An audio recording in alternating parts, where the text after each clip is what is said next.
செவ்வாய் கிரகம் நமது சூரிய குடும்பத்தில் சூரியனில் இருந்து 4வது கிரகமாகும். செவ்வாய் அதன் சிவப்பு நிற தோற்றத்தால் சிவப்பு கிரகம் என்று அழைக்கப்படுகிறது. செவ்வாய் ஒரு மெல்லிய வளிமண்டலத்தை கொண்டுள்ளது. இது முதன்மையாக கார்பன் டை ஆக்சைடால் ஆனது.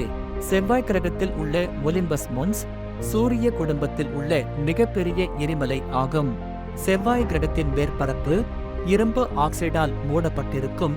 இது சிவப்பு நிறத்தை அளிக்கிறது. ஒரு செவ்வாய் வருடம் என்பது சுமார் 687 பூமி நாட்கள் ஆகும். பூமியுடன் ஒப்பிடும்போது செவ்வாய் கிரகத்தின் புவியீர்ப்பு விசை குறைவாக உள்ளது. இது பூமியின் புவியீர்ப்பு விசையில் 38% ஆகும். புதனுக்கு அடுத்தபடியாக சூரிய குடும்பத்தில் 2வது சிறிய கிரகம் செவ்வாய் ஆகும். செவ்வாய் கிரகத்தில் ஒரு நாள் 24 மணி 37 நிமிடங்கள். நமது கிரகத்தில் ஒரு நாளை விட சற்று நீண்டது.